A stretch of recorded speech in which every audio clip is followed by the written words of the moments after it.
예레미야 29장 1절에서 14절 말씀입니다.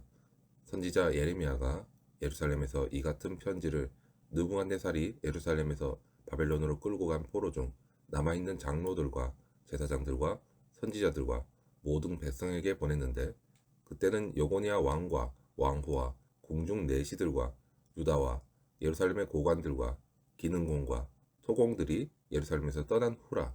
유다의 왕 시드기야가 바벨론으로 보내어 바벨론의 왕 느부갓네살에게로 가게 한 사반의 아들 엘라사와 hil기야의 아들 그마랴 편으로 말하되, 만군의 여호와 이스라엘의 하나님께서 예루살렘에서 바벨론으로 사로잡혀 가게 한 모든 포로에게 이와 같이 말씀하시니라.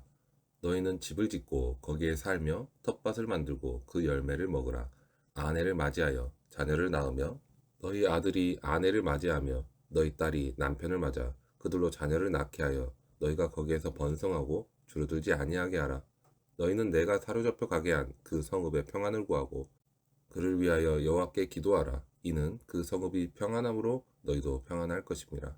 만군의 여호와 이스라엘의 하나님께서 이와 같이 말하노라. 너희 중에 있는 선지자들에게와 점쟁이에게 미혹되지 말며 너희가 꾼 꿈도 고지 듣고 믿지 말라. 내가 그들을 보내지 아니하였어도 그들이 내 이름으로 거짓을 예언함이라. 여호와의 말씀이니라. 여호와께서 이와 같이 말씀하시니라. 바벨론에서 70년이 차면 내가 너희를 돌보고 나의 선한 말을 너희에게 성취하여 너희를 이곳으로 돌아오게 하리라. 여호와의 말씀이니라. 너희를 향한 나의 생각을 내가 아나니 평안이요 재앙이 아니니라. 너희에게 미래와 희망을 주는 것이니라. 너희가 내게 부르짖으며 내게 와서 기도하면 내가 너희들의 기도를 들을 것이요 너희가 온 마음으로 나를 구하면 나를 찾을 것이요 나를 만나리라.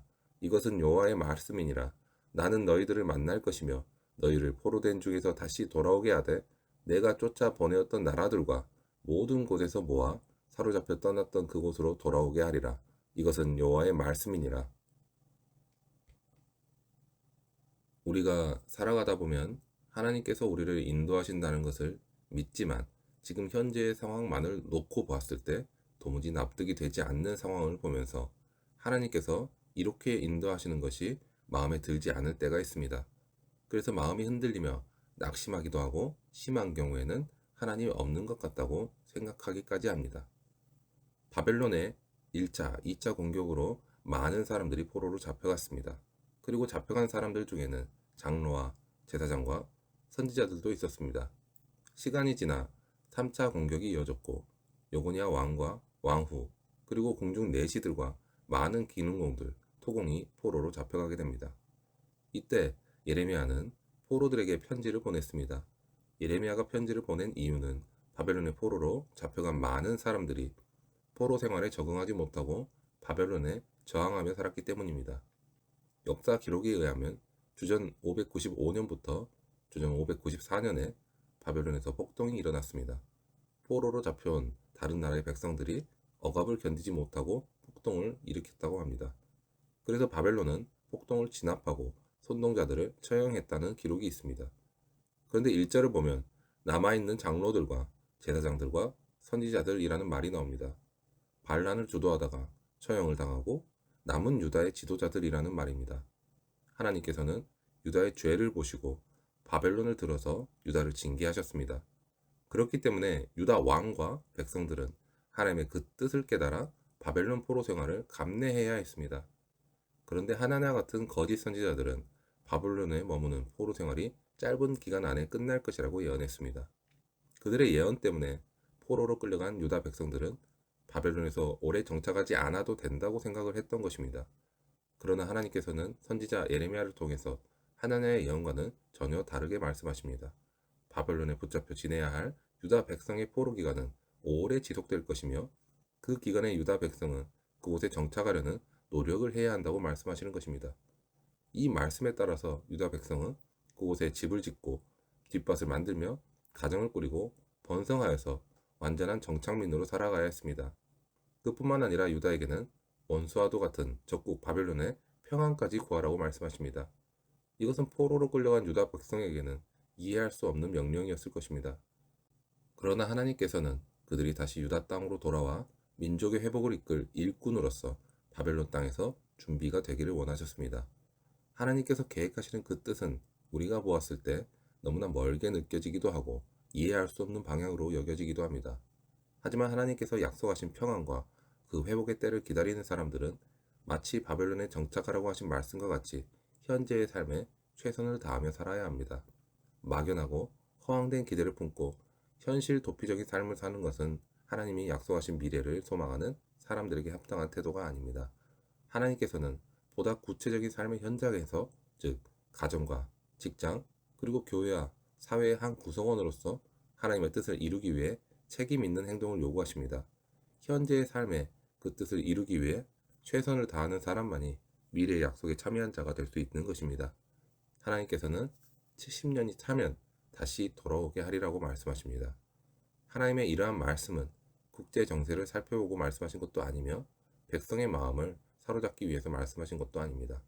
하나님의 때가 있다는 말씀인 것입니다. 하나님께서는 70년 동안 유다 백성이 바벨론에서 연단을 받게 하셨습니다. 70년이면 바벨론에서 죽는 사람들도 있지만 자식을 낳아서 세대 교체가 이루어질 그런 시기입니다. 유다 백성의 숫자는 많아지고 어느 정도 힘을 갖게 될 것입니다. 거짓 선지자들의 말처럼 수년 내에 다시 돌아간다면 그들은 죄를 회개하지 않고 여전히 죄악을 저지르며 살 것이고 결국 적은 백성과 약한 힘으로 나라를 재건할 힘도 없고 또한 그 죄를 여전히 가지고 있는 상태에서 또 다른 침공을 받을 것입니다. 70년이라는 기간에는 가장 좋은 시간에 가장 좋은 상태로 다시 돌아가게 하시려는 하나님의 계획이 담겨 있습니다. 하나님께서는 70년 동안 바벨론에서 집을 짓고 텃밭을 만들어 농사를 지으라 하십니다. 결혼도 하고 자식을 낳으며 번성하라 하십니다. 바벨론의 성읍을 위해 평안을 구하라 하십니다. 결국 하나님께서 원하시는 것은 바벨론에서도 하나님을 잊지 말고 부르짖으며 온 마음으로 하나님께 기도하고 하나님을 찾으라는 것입니다. 그러면 전혀 하나님이 계시지 않을 것 같았던 저 이방 땅에서도 하나님께서 만나 주신다는 것입니다. 그래서 그곳의 삶이 재앙이 아니라 오히려 평안이요 미래와 희망을 주는 것이라고 하십니다. 하나님께서는 당신의 백성이 약속에 대한 믿음을 가져야 한다고, 믿음을 기도에 담아 간절하게 하나님의 얼굴을 구해야 한다고 말씀하십니다. 그런데 왜 하나님께서는 약속하신 것을 이루시는 일에 굳이 하나님 백성의 기도를 요구하시는 것일까요? 하나님께서는 당신의 권능이 펼쳐지는 역사 속에 성도들을 초대하셔서 그들이 역사에 함께 참여할 기회를 주시기를 원하시는 것입니다. 기도에 깨어있는 성도만이 하나님께서 행하시는 일에 동참할 수 있습니다. 그리고 하나님과 함께 즐거워할 수 있고 하나님의 뜻과 그 능력을 보고 찬양할 수 있는 것입니다. 그러므로 이 세상 역사와 개인의 삶 속에서 일하시는 그 하나님을 보기 원한다면 우리는 기도해야 합니다. 하나님께서는 하나님을 믿고 기도하는 사람들의 기도에 반드시 응답하실 것입니다. 우리는 절망적인 상황을 만나더라도 하나님의 약속을 믿고 기도해야 합니다. 하나님의 기도에 응답하셔서 마침내 현재의 절망을 하나님께서 원하시는 평안과 소망으로 변화시켜 주실 것이기 때문입니다. 이스라엘 백성은 애굽에서 노예 생활을 하며 430년을 살았습니다. 모세의 인도로 출애굽을 하여 나올 때 장정만 60만 명이었습니다. 여자와 아이들, 노약자까지 포함하면 대략 200만 명이 넘는 큰 민족이 되었습니다. 하나님께서는 이제 유다 백성이 바벨론에서 70년 동안 거하게 하십니다. 그곳에서 똑같이 결혼하고 생활하고 신앙생활을 하라고 하십니다. 70년 후에 그들은 정결해진 모습과 다시 나라를 재건할 수 있는 힘을 가지고 돌아갈 것입니다. 이처럼 하나님께서는 우리를 향한 놀라운 계획을 가지고 계십니다. 그리고 하나님께서 하신 약속을 믿고 부르짖는 하나님 자녀의 기도에 응답하십니다. 하나님의 일하심을 보기 원한다면 현재의 일에 충실하되 자신의 한계를 인정하고 하나님의 뜻에 순종해야 합니다. 그리고 구하되 간절히 구해야 합니다. 오늘 하루도 주어진 삶을 최선을 다해 살아가며 하나님 앞에서 하나님의 뜻을 구하고 그 뜻에 자신의 기준을 내려놓고 간절히 기도로 나아가시기 바랍니다. 기도로 하나님 앞에 겸비할 줄 아는 사람을 하나님께서 만나주시고 그의 삶을 회복시켜 주시는 것처럼 하나님과 동행하기를 간절히 구하며 그 뜻에 순종하는 우리 모두가 되기를 소망합니다.